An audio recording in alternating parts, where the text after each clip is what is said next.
Quick little video of these war vehicles that I noticed upon entering the Lane Auto Museum. And of course, you have an Audi right here.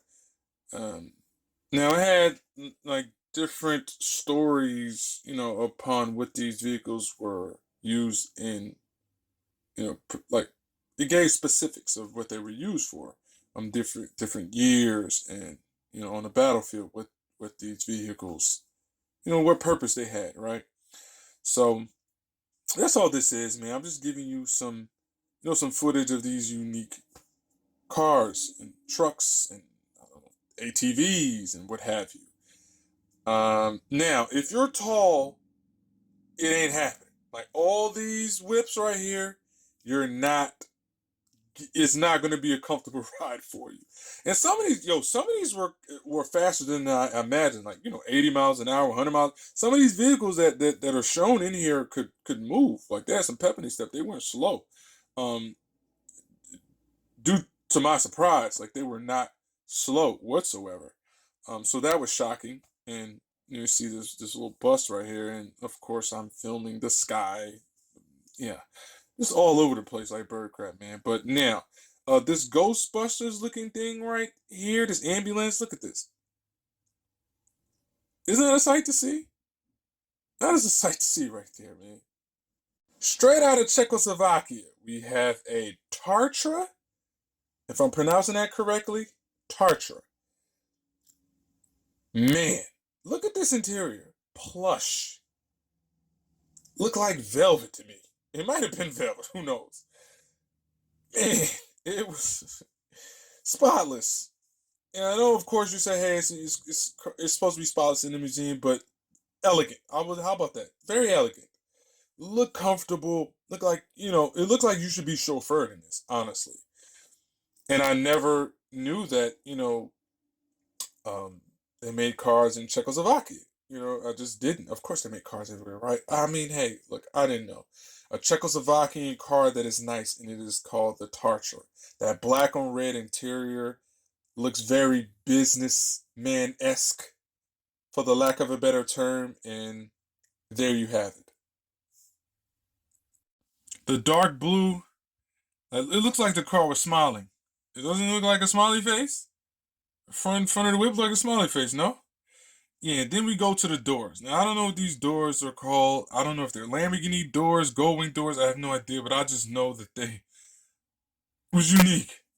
Lack of a better term, is unique. You know, um, looks like a transformer. Honestly, looked like it was about to just transform into, I don't know, one of them from the Autobots. I thought it was about to happen right in front of me. Yeah, convertible. The microphone keeps getting in the way. It's just the worst. So I go to this van, right? And I see this van. I'm like, yo, what is this? And literally all the doors open, and you'll see the interior was nice, by the way.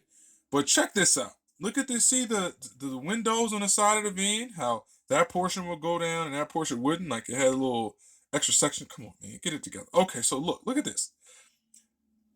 All the doors open one way, and look at the front. Look at how that door on the front is covered the whole. You see that? Covered the whole front of the van? One of a kind. One of a kind. This is an ATV. Yes, it is an ATV. They use these in Italy to get around in. Uh, we call them, I don't know what this is, like a mini cart to me. But it's an ATV, full interior. As I tried to show you the interior, I'm so tall. I wasn't about to kneel, but yeah, you see the radio, the head unit. You see the interior, full interior, the whole shebang. And this is an ATV, right? Disc brakes, front and rear disc brakes, headlights, the whole shebang. And I was okay, as I'm trying to show you. Let me get back. Oh, here we go. So yes, I was trying to show you the vehicle. It's so small. It's about the size of my shoe. It was crazy. Yeah, you see the microphone again. I'm a novice. Pardon me. I'm a bozo. It's first time filming, and I'm sure. Okay, here we go. Bingo. Moving right along to the Renault Sport. Now the Renault Sport looks like a Matchbox car with full interior, everything. I was taken aback by it when I seen it. That's why I recorded it. Had headlights, the works. Yeah, this was the ATV section. This was the first time I seen this vehicle in person. I used to see it on the show Family Matters, where Jaleel White was known as the character Urkel, used to pull up in one of these. And I must say it was surprising to me due to it was fully functional. Had the interior was nice. BMW.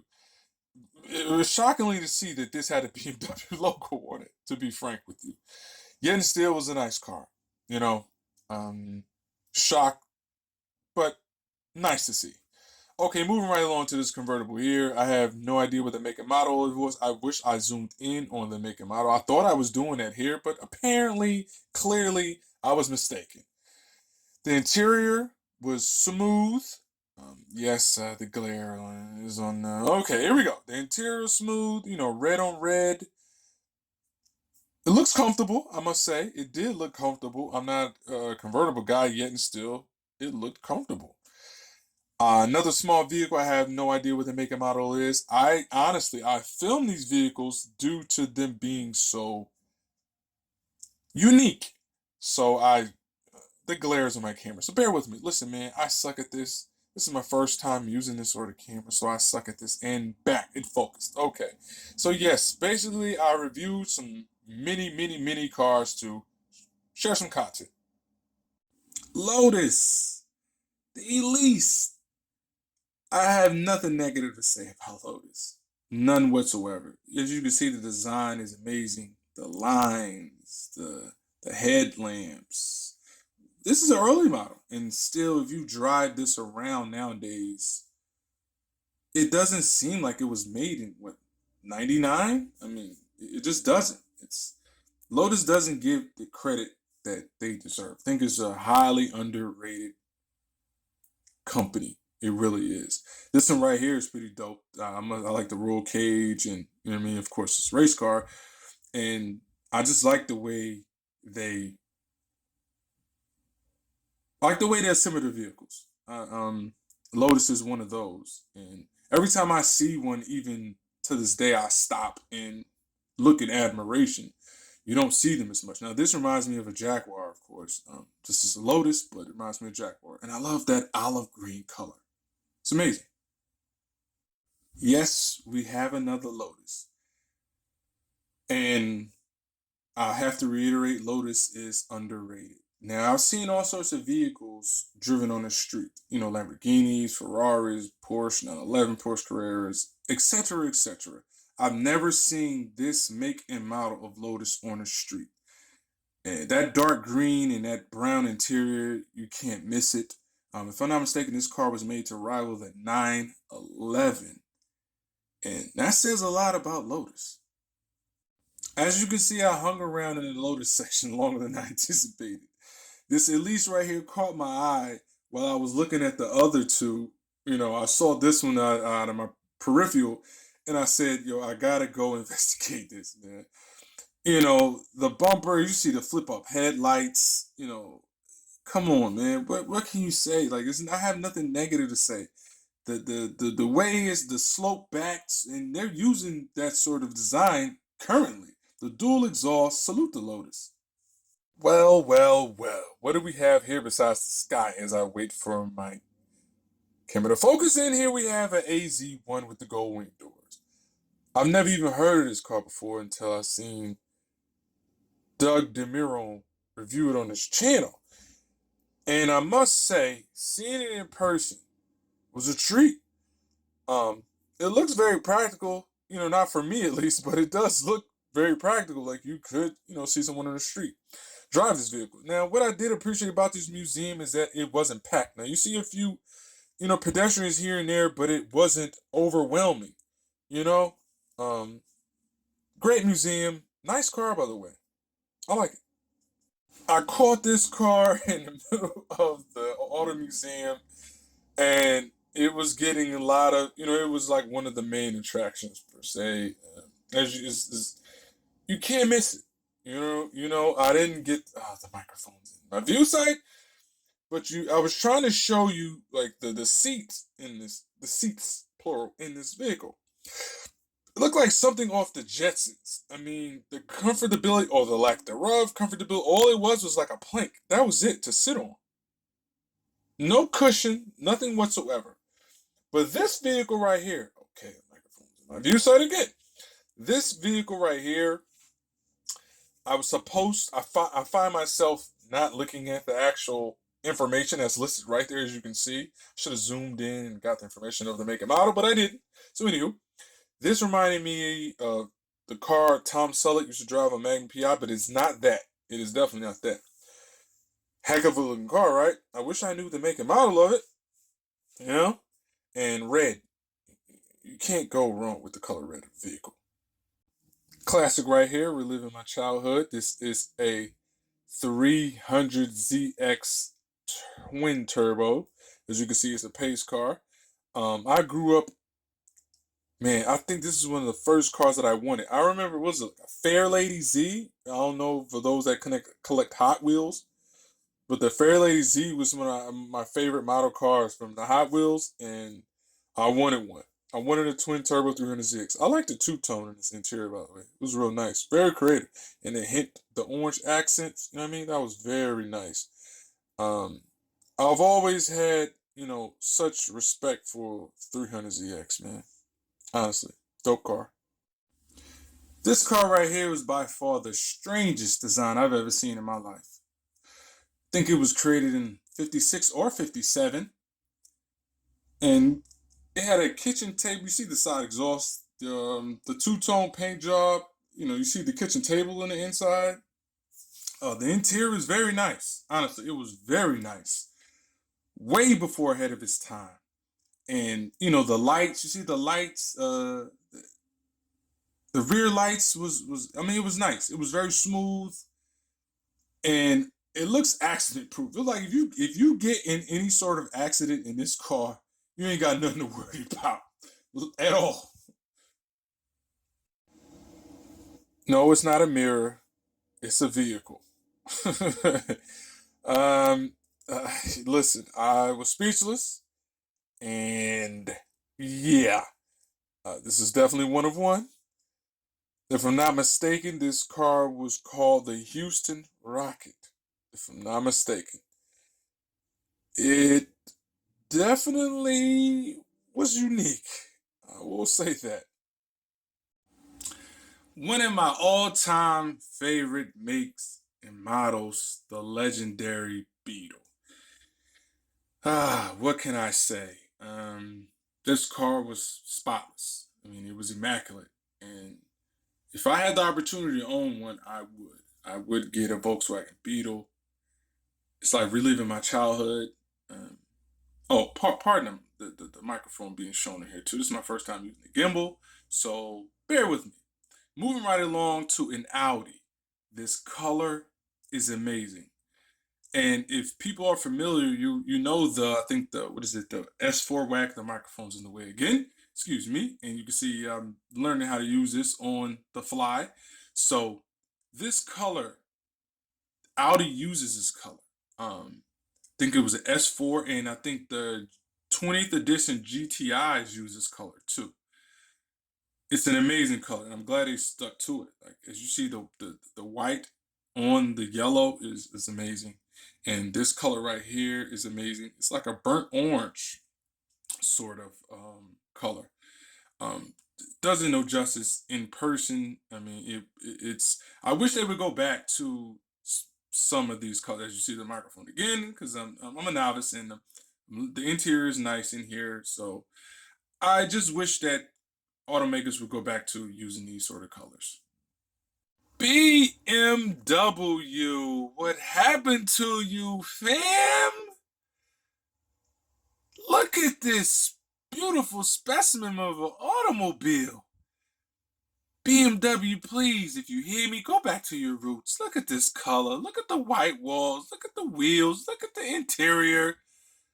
Look at the lining. Like, look at that interior, man. Look at that. BMW, we miss you, man. Like, yo, I don't know. To me, look at the exhaust, the center, the dual exhaust. in the center of the whip. This is what I knew BMW for. If they can get back to this, everything would be all right. A 4x4 Fiat. Now, I've never even knew this car existed. It reminds me of a GTI, and it had the black roof, the cloth interior, which some of the finest cloth interior I've ever seen in my life. Um, I had no clue Fiat made a 4x4, let alone this GTI looking 4x4. Who would have thought? I mean, I was speechless. Seriously, for lack of a better term, I was speechless. And I know I'm recording the ceiling because I'm just a novice at using this gimbal, man. It's ridiculous. Moving right along to the Alfa Romero. Now, Alfa Romero, I have a short story. When I was growing up in Germany, I think our first car was Alfa Romero. It was a red one. It had, I think, brown interior, and it was a three-door, if I'm not mistaken. Nothing like this. But, the leather interior niche and the shifter pause, the way it was positioned, pause, as you can see right here. Isn't that crazy? Never seen that in any other vehicle like that. Never. I mean, the convertible, the exhaust centered in the middle, way before ahead of its time. And I like this convertible. Okay, right here, this is the Fiat section. I know I reviewed a Fiat 4x4 earlier, but this is their section. Like, they had that 4x4 over there. This is a smorgasbord full of Fiats. So I went over here and I just filmed a bunch of Fiats. We have here the yellow Fiat. We have here the nice, look at that brown interior with the blue. Fiat has been around for a long time. I was unaware of that. A lot of respect for them. I have a lot of respect for them because they have hung around and they make some nice vehicles. Look at this, man. Those wheels are nice, by the way. Those rims are very nice on this car. The red interior is super dope. So, and the half convertible top sunroof joint, you see that up there? Yeah, that was nice. They've been around for a very long time, and you gotta salute that, right? As I film the sky by accident. So yes, a slew of Fiats, as you can see, different makes and models, different years. 46 miles per gallon is insane, right? Look at that. Look at the color of this one. I like the flat gray. That flat gray with the red interior was nice. And you see the convertible? Convertible on that joint. With the red interior, fire. That is fire. And it's like a little van next to it, like a hearse. Do I record that a little bit? Come on, Sebastian. Get it together. Record some hearse. We've seen enough of this car, right? Haven't you guys seen enough? All right, man. Now, on my way out the door, I spot this out of the corner of my eye. And of course, what is it? It's a Lotus. Yes, it is another Lotus. As you can see, I owns this joint. You know what I'm saying? I was like, oh, wait a minute. What do we have here in the Lotus? Do I see some sort of Nas bottle in the Lotus? Yes, I spot a Nas bottle in a Lotus. That's what I noticed in the Lotus. Now, I did that effortlessly regarding the rhyme. But yes, it was a nice little Lotus here. And you had that was for sale right there. That 6x6 was for sale. For some reason, I think it was like 40,000. I thought it would be more expensive, but it was for sale.